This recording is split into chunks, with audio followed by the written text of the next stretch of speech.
Vanessa Cárdenas, analista internacional de la Universidad Fénix, y el doctor José María Ramos, profesor en el Colegio de la Frontera Norte. Gracias a los dos, un gusto saludarlos a ambos ante este tema que, si bien platicaba hace un momento igual con una colega de ustedes internacionalista sobre las dificultades que se vienen de estas amenazas que se hicieron real por parte de Donald Trump. Arranco contigo, Vanessa. Empezar poniendo sobre la mesa quiénes están en riesgo. Sí, así es.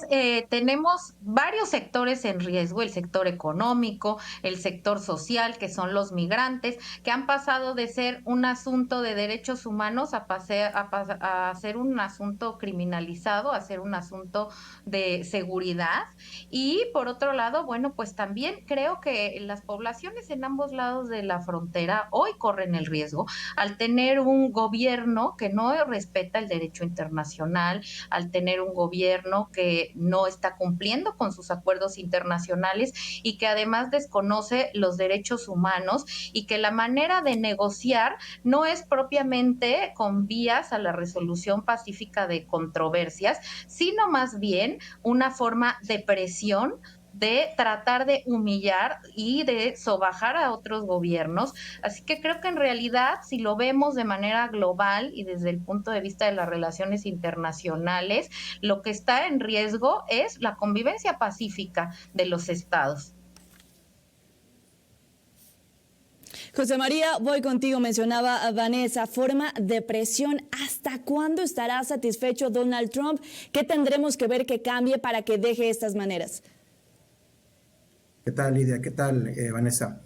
Yo creo que si analizamos el último dato que tenemos del gobierno del presidente Trump, del número de detenidos en la frontera México-Estados Unidos, que fue del 2019-20 año fiscal, que fueron cerca de 500,000 personas migrantes, y si lo comparamos con el pasado año fiscal, que fueron cerca de 1,500,000 personas, es decir, se va a fortalecer de manera muy importante la contención migratoria, tanto del gobierno mexicano, pero sobre todo también de las autoridades fronterizas de Estados Unidos. Va a ser la realidad.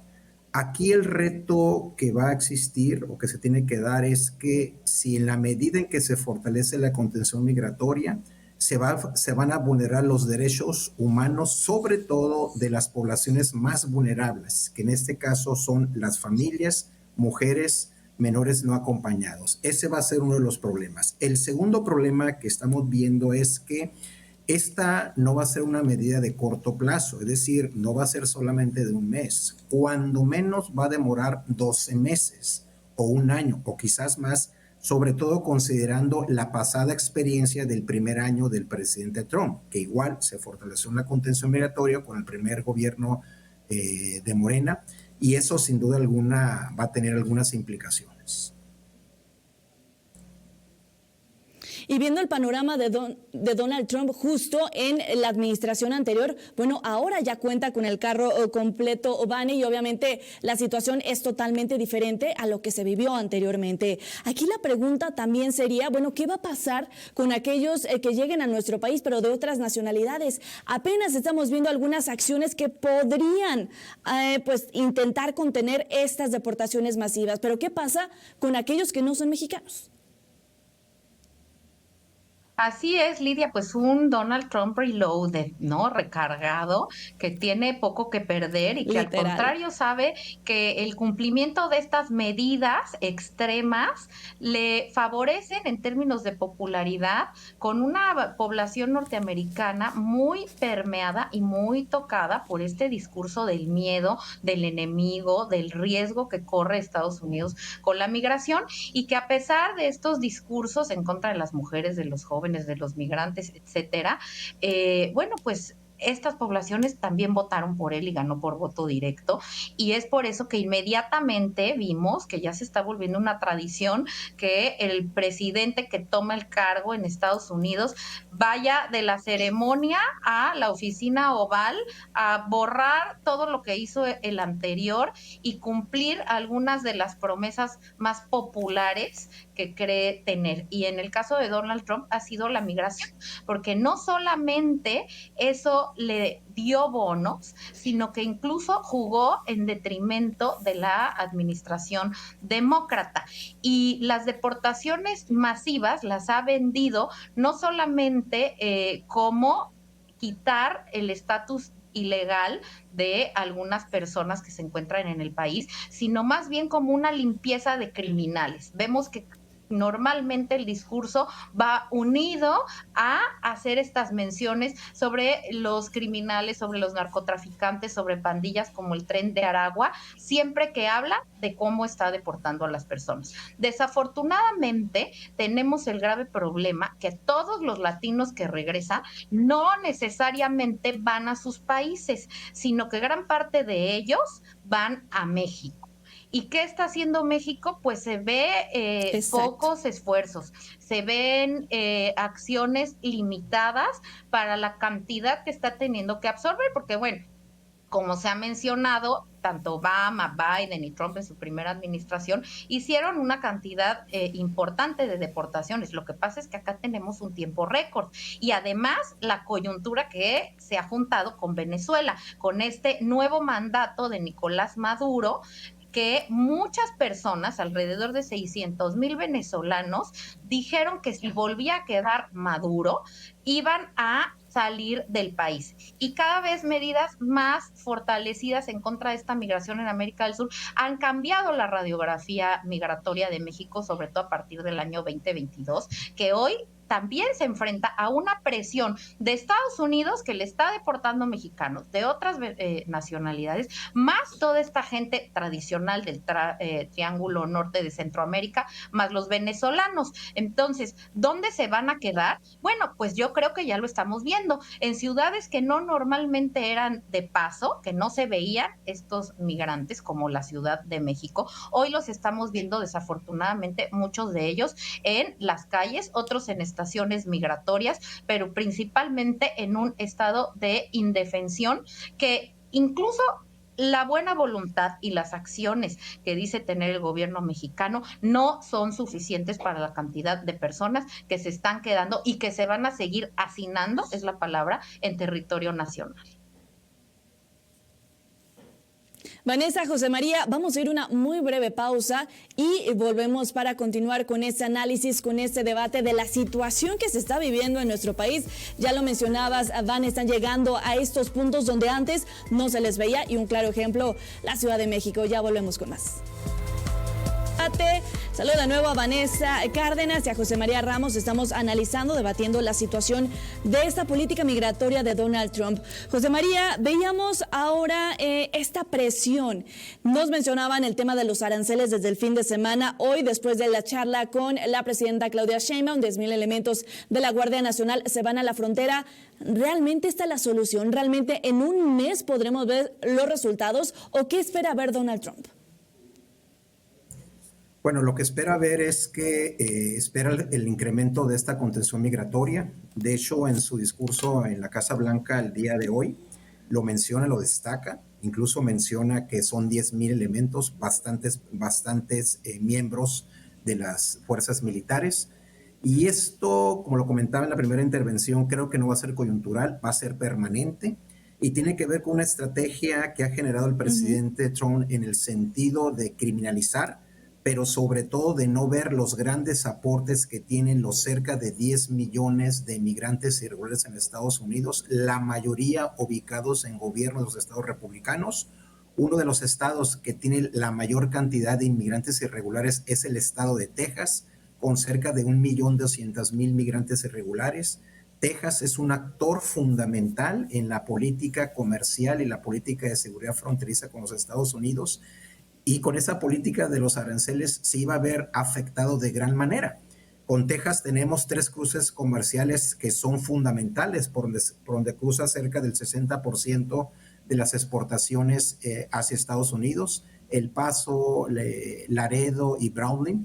En esos tres puertos fronterizos se da una dinámica comercial de cruces transfronterizos, de redes socioculturales muy importantes. cerca del 60% de los cruces comerciales se dan en esa región y por lo tanto el estado de Texas sería muy afectado. El reto que tiene el estado mexicano en esta coyuntura es, y que de alguna manera se planteó, que si no existe una política que aborde también el tema de la gran demanda que existe de drogas sintéticas en Estados Unidos, que se ha incrementado de manera muy importante en esos últimos 10 años, donde empresas farmacéuticas estadounidenses son culpables también de la muerte de los cerca de 70,000, 90,000 personas anuales que dice el presidente Trump, no va a haber una solución. En otras palabras, la dinámica delictiva que generan los grupos vinculados con el tráfico de drogas y el trasiego es un tema no solamente binacional, es un problema transnacional e internacional y por lo tanto debe verse de esa óptica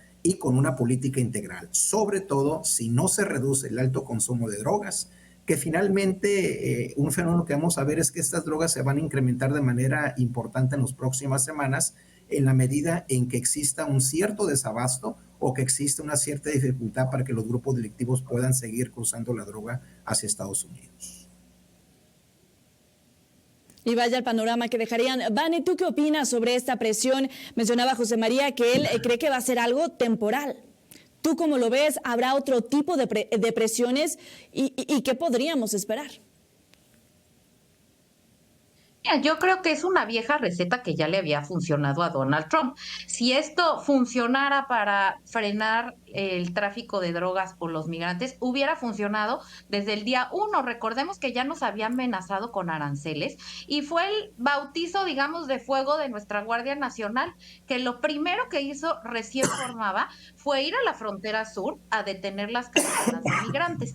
¿Y qué es lo que pasaba? Bueno, pues que se abrieron muchos más puntos ciegos alrededor de la frontera establecida y la gente seguía entrando. Ahora, evidentemente, lo que dice José María es muy importante. El que siga habiendo un mercado importante laboral en términos de migración en Estados Unidos, el que siga existiendo una gran demanda, es el principal consumidor de drogas en el mundo, pues hace que no se terminen ni los flujos migratorios, ni tampoco los flujos de drogas, porque yo no he visto que hayan detenido a todos estos cárteles que también operan en el territorio de Estados Unidos y que no solamente son los mexicanos, que hay varios estadounidenses. Claro. Eso poco se habla, pero en realidad son parte del gran negocio que manda las armas para que se cuiden las drogas y lleguen a Estados Unidos. ¿Qué es lo que va a ocurrir?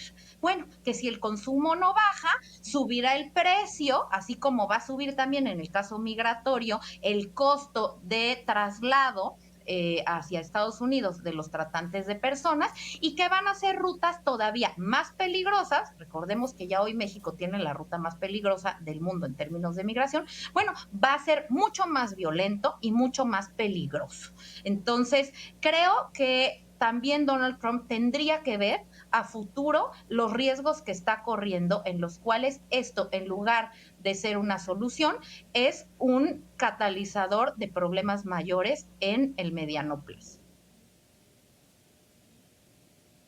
Vámonos a las conclusiones, ¿les parece? Nos gana el tiempo y yo sé perfectamente que estos temas pues es para platicar muchísimo y analizar muchísimo, pero si vamos a la conclusión, el panorama no es bueno, ¿no? Ya hablábamos de lo que va a ocurrir y lo que están haciendo localmente, bueno, nacionalmente, pero a lo que nos enfrentamos, incluso a seguir con presiones por parte de Donald Trump. José María, ¿qué deberíamos estar viendo por parte de las autoridades? Este plan, este proyecto que tiene para poder contener, lo deberían compartir también con el auditorio, ¿no? Con los ciudadanos que votaron y que también están con esta incertidumbre de lo que pueda pasar. Ya hemos visto a estas caravanas pasar específicamente en algunas entidades, pero ahora ya no basta solo en esas entidades, hay presencia de ellos en varias partes del país. Así es. Bueno, en primer lugar, creo que están dadas todas las condiciones para que México exija y plantee al gobierno de los Estados Unidos una nueva reforma inmigratoria. Esta última reforma fue planteada hace 40 años por el gobierno del presidente Reagan y creo que la reforma migratoria debe plantearse desde el punto de vista de la agenda que existe en Estados Unidos. Una mayor transición demográfica, mayor población que tiene necesidad de involucrarse, el tema de una mano de obra calificada y semicalificada, la necesidad de fortalecer la presencia geopolíticamente hablando de Estados Unidos a nivel global, etcétera. Esa es una prioridad. El otro tema es que se va a tener, en la medida en que existan restricciones para una movilidad humana en nuestras fronteras, el gran reto que tiene países como México, los países centroamericanos, países de América del Sur, es generar alternativa de desarrollo local y desarrollo comunitario con las remesas internacionales. México es el segundo país receptor de remesas internacionales y tiene que haber un compromiso por generar mayores políticas de bienestar y sobre todo de inclusión y de generación de empleo, sobre todo para las personas vulnerables. Vane, ¿tú con qué concluirías? ¿Qué deberíamos estar viendo, pero ya de parte de las autoridades? Entiendo, sí han tenido estas reuniones express, ¿no? Pero ¿hace falta ser más contundentes o tú cómo lo ves?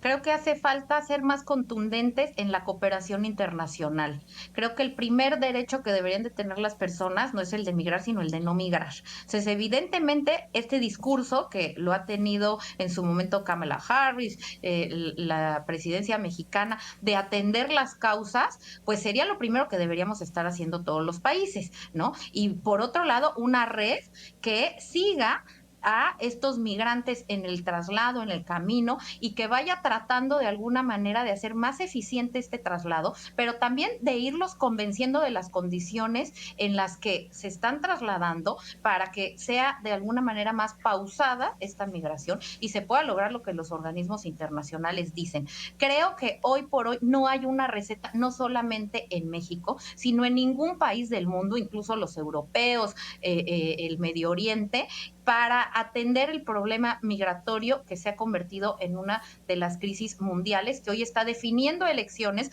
desafortunadamente con propuestas y con recetas populistas, respuestas rápidas, que suenan muy bien, pero que lo único que están haciendo es agudizar el problema y haciendo cada vez más violento el traslado de los. Vanessa, José María, como siempre, un gusto platicar con ustedes. Estoy segura vamos a coincidir muy pronto porque este tema nos da para muchísimo. Vanessa Cárdenas, analista internacional de la Universidad Finis Terrae, y José María Ramos, profesor del Colegio de la Frontera Norte. Gracias a ambos por estar en A Debate y gracias también a ustedes por habernos acompañado.